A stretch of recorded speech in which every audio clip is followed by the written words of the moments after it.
The early republic was established by the rich and for the rich. The masses had their voting powers limited, and Roman society and government were dominated by the aristocrats. Roman society is typically divided into two main groups of individuals, excluding slaves. The patricians were those born from aristocratic families who were usually, though not always, very wealthy. The plebeians were the vast masses who did not originate from aristocratic families. Some came to be very wealthy, so much so that they were wealthier than some patrician families.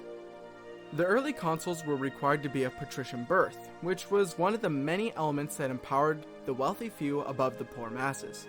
For example, patricians could hold offices, become senators, priests, consuls, etc. Plebeians, on the other hand, could serve in the army, which was very frequent, go into debt, which usually happened while they served in the unpaid army, and they could work off debt as indentured labor for patricians when they weren't fighting in war. If plebeians couldn't pay off their debt, then they lost both their land and their freedom. As you might imagine, this situation would not remain stable for long. It's weird how people don't enjoy becoming slaves for fighting in trivial wars. Crazy. After the removal of the monarchy, it seems that Rome fell into steep economic decline. In addition to this, war was constant for three reasons. First, the Etruscans attempted to defeat the Roman upstarts. Second, previously loyal subjects to Rome rebelled against Rome. And third, internal factions in the Roman nobility vied for their own power. Plebeian life was dominated by the patricians. Plebeians fought under patrician generals on the battlefield. They were under patrician jurisdiction when at home, and they were dependent on patricians as keepers of religious and legal traditions. Around 450 BC, roughly 60 years after the removal of the kings, Rome began to stabilize domestically and externally. However, the damage had already been done. Social unrest had driven the plebeians to the brink. Changes to Roman society and culture were quickly inbound. Around 450 BC, a board of 10 men was elected to draw up the basic legal traditions and to publish them on wood and later bronze tables in the Forum. These tables, of which there were 12, were Rome's longest surviving legal documents. Portions of them remained in effect until Emperor Justinian reformed the legal codes in 530 AD. Oops. Spoiler alert. I hate to break it to you, but the Republic doesn't last forever. Sorry. Before the 12 tables were created, legal and religious tradition were the guide for law enforcement. Of course, it was the aristocrats who decided which traditions to follow and who also spread those ideas.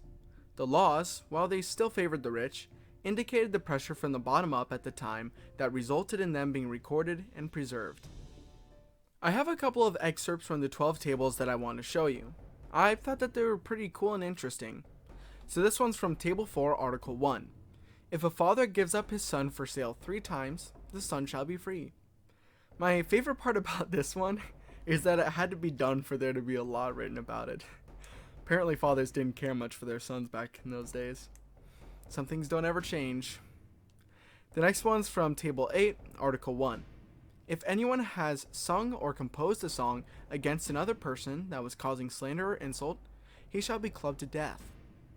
Wow. Apparently Romans never heard about freedom of speech. And this one is from an unknown table. There are 8 kinds of punishment: fine, fetters, flogging, retaliation in kind, civil disgrace, banishment, slavery, and death. Well, I'm glad that I live in the 21st century.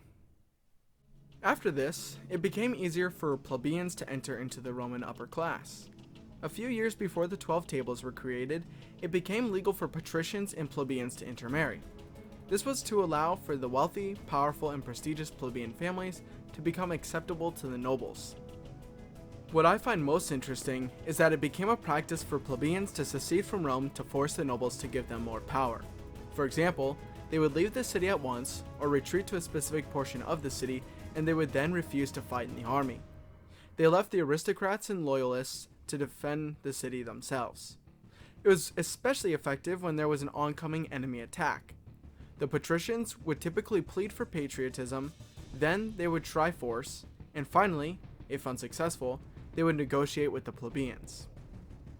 The plebs made their own political institutions to protect their interest, such as the Comitia Tribunus, and they elected their own tribunes.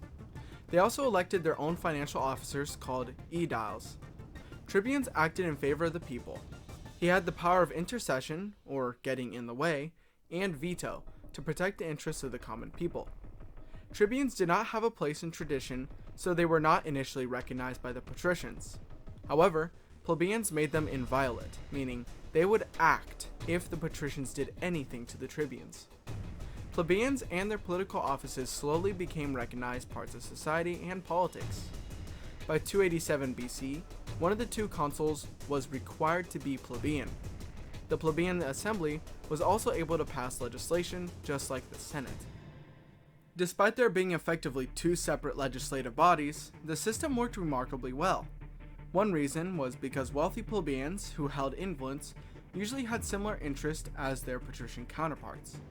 Despite any internal struggles, Rome over the next few centuries would go on to conquer Italy, Carthage, Greece, Egypt, etc. It's all rather interesting because, while the average person gained more power, plebeians required legal and political defense from wealthier plebeians who may not always share their same interests. The patricians, through allowing wealthy plebeians to marry patricians, were able to alleviate the anger of the masses while displaying amazing damage control. They would still come to dominate Roman life, culture, and society. Thank you so much for watching this video.